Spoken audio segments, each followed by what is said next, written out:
Listen to this mark of quality. Yummy.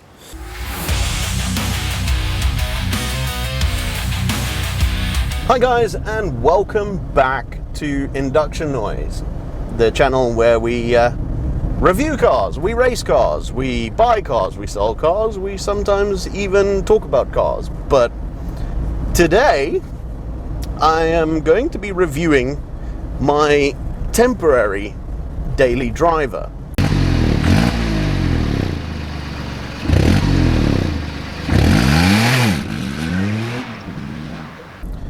Because about a month ago, I sold my Jaguar X-Type diesel estate.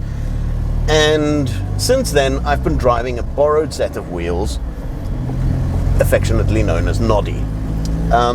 Noddy is a 2015 Peugeot 107. Now, the Peugeot 107 was one of 3 cars built on the same platform. Essentially, they're identical cars underneath, but rebadged for different manufacturers. So you had the Peugeot 107, the Citroen C1, and the Toyota Aygo. All 3 of them basically identical cars, slightly different bumpers and headlights, but pretty much the same thing. Now, it's very easy for a petrol head to hate a car like this, because it is essentially a 3-cylinder, 1-liter, non-turbocharged box of misery. But, and I'm adamant about this, there are some good things about this car. Nice car. What's the retail on one of those? More than you can afford, pal. Peugeot. For example, that engine, although it doesn't have a lot of power, what it does have is an eagerness to give that power. The throttle response is really very, very quick on it. I mean, you don't get much of a response, but you get the response pretty damn quickly. And as I push it through this little bend in the road here, it is actually quite a fun, chuckable thing, because it is very, very lightweight. This car weighs less than a ton. Potentially, you can have some fun with it. Because this car was essentially designed to be used only in cities, in congested areas, or in residential areas, it was never intended to be used at speeds more than 70 to 80 kilometers an hour. And therefore, when you're trying to make it go faster than that, it genuinely starts to struggle. More than that, once you start putting more people in this car and you take away its weight advantage, then it really becomes a liability. It is incredibly slow.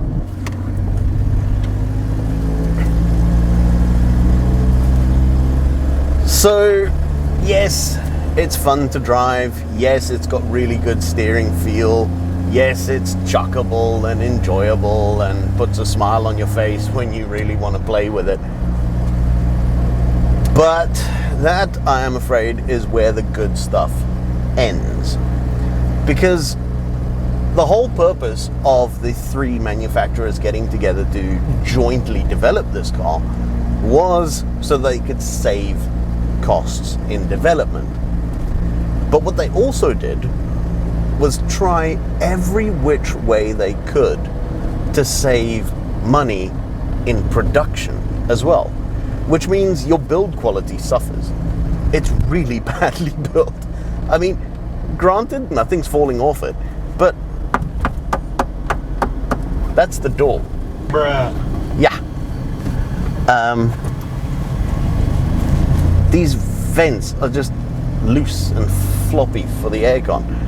The pedals are, I don't know what manner of alignment they tried to do here, because your clutch is here, the brake is there, and the accelerator is somewhere near the wing mirror. It just makes no sense why they would do some of this stuff. Now guys, just to show you some of this cost cutting that I'm talking about, have a look at the door card, okay? That's exposed metal painted body color, something I haven't seen since the 1980s. The dashboard, instrument binnacle. even the A-pillar covers there. Look at these vents. They are just flimsy ball things that flick around and do their thing. They don't really do much. The instrument cluster as well, single dial, doesn't really give you very much information. Your center console, this entire piece of white plastic here is basically semi-translucent, and at night there's a single light bulb behind there that lights up the entire panel so that you can see what's going on there with your aircon controls, which kind of works, but it was simply done so that they didn't have to light up each individual symbol on there. Then as we move up, you can have a look. These buttons, I don't know if they thought that adding glitter to grey plastic would make them look like metal, but they don't, and they also sort of jiggle about a little bit. They're not exactly very well built. The radio is up there, so you do get a radio and CD player. Not that you'd want to listen to it, because the sound quality is awful. It's got two tiny little speakers that sit in the corners over there and over there, and yeah, they sound pretty dreadful. Dashboard as well, very clearly and cleverly designed to be used in both left and right hand drive markets. So again, we're saving money there. Now let's just step out for a second so I can show you some of the other things where they've...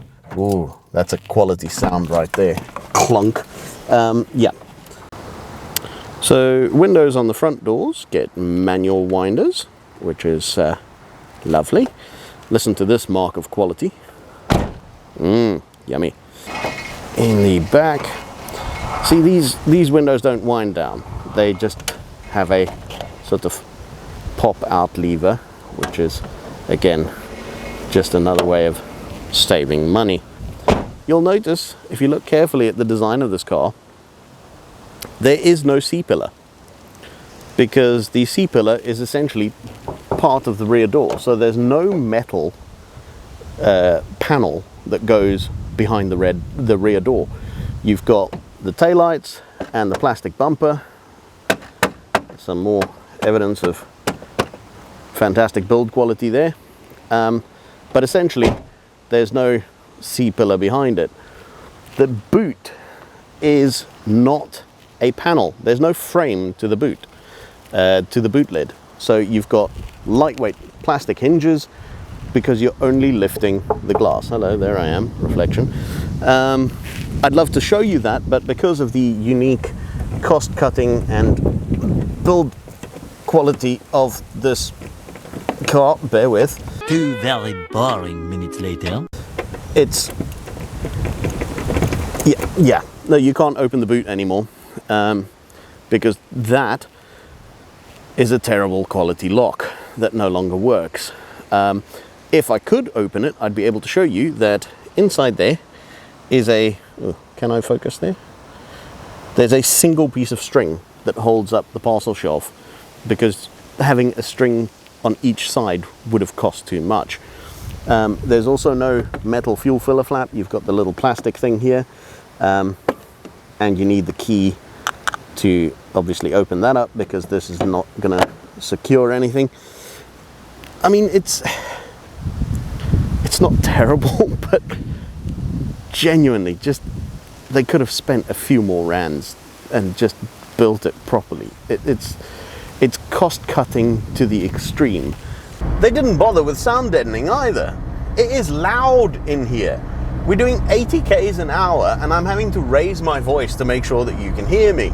The car's just filled with wind noise and tire roar.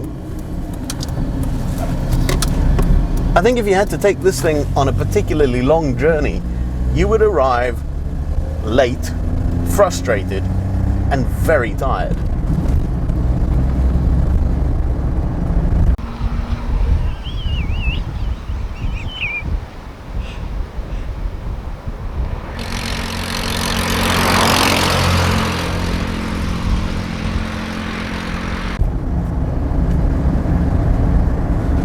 In terms of the exterior looks, well, you can't really say too much about it. It's a tiny city car, so it was never designed to have svelte supercar looks.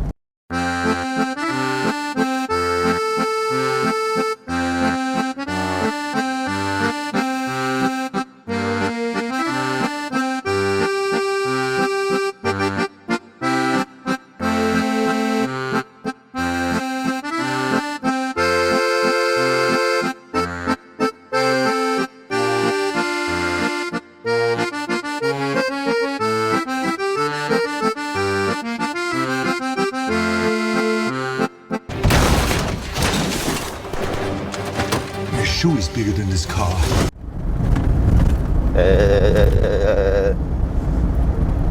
As you can tell, refinement really wasn't high on the list of priorities. There's very little give in the suspension, and it's a little bit jarring and sort of bouncy when you're driving around, especially on a road like this, which is a little bit uneven.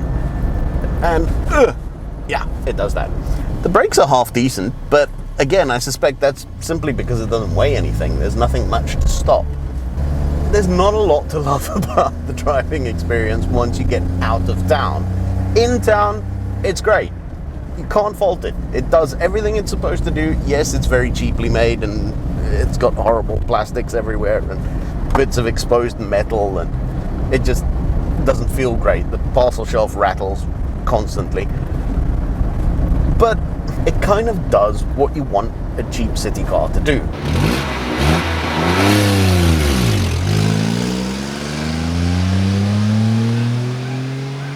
But once you get out of the city, it is just like a fish out of water. It doesn't know what to do with itself.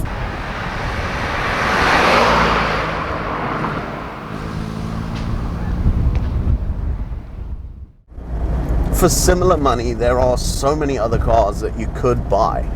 And I understand that there were certain finance deals available on these cars. There were certain marketing strategies being used to sell them to people, and I can understand why people bought them when they were new, but certainly now on the used market,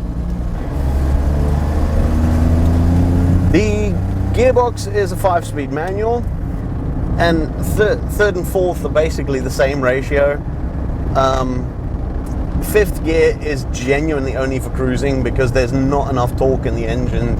In fact, when you're coming out of Cape Town to get onto the elevated freeway, I have to, generally speaking, turn the air conditioning off because the engine doesn't have enough power to get up onto the elevated freeway, which is unfortunate.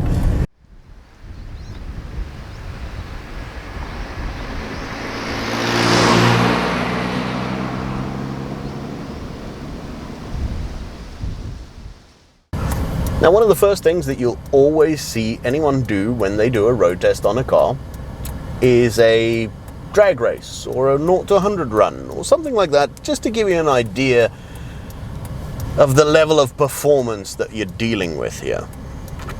So, when the light goes green, I'm going to try it. Here we go. Just turn down the road and foot flat. Bear with me.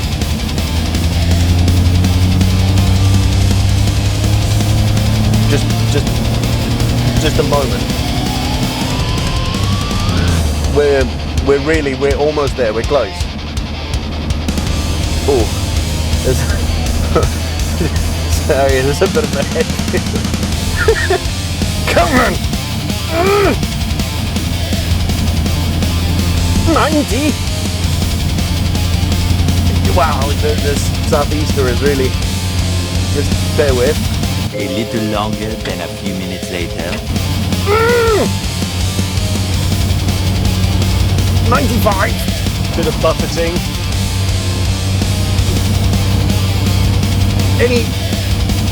Any second now.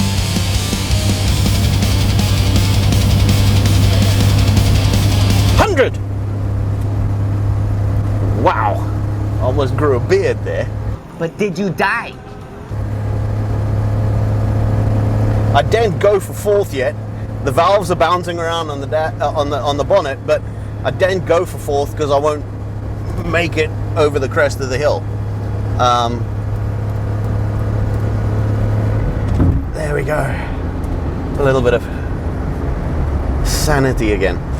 So, as you can tell, it makes a lot of noise without getting a lot of result.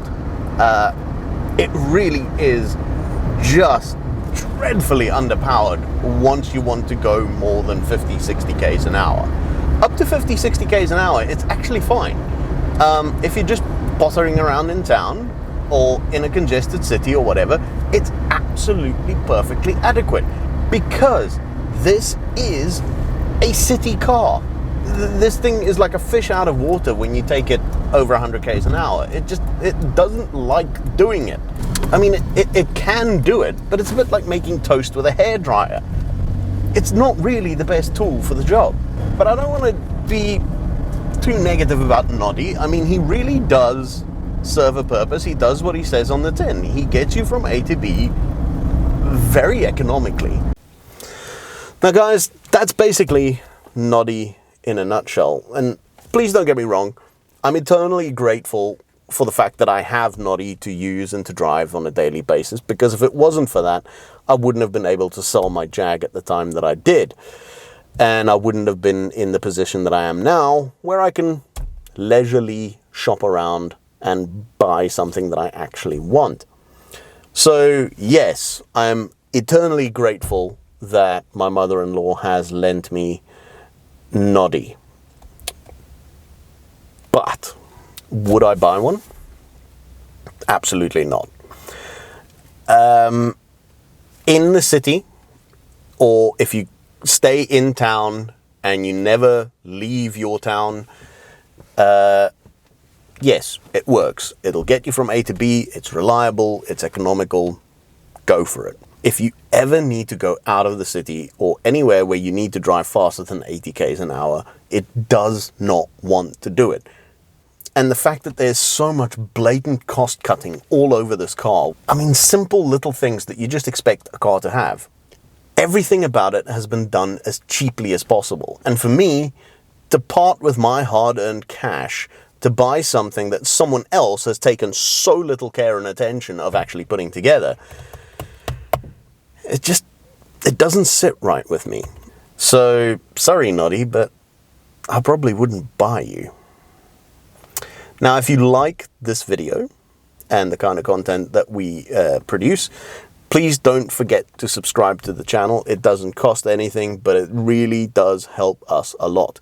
If you are looking to look after your car even better, don't forget that you can buy Rover lubricants and fluids from our website. Just go to inductionnoise.co.za and click on the shop button on the menu. Yeah, not much else I can say about this thing. So until next time, stay classy.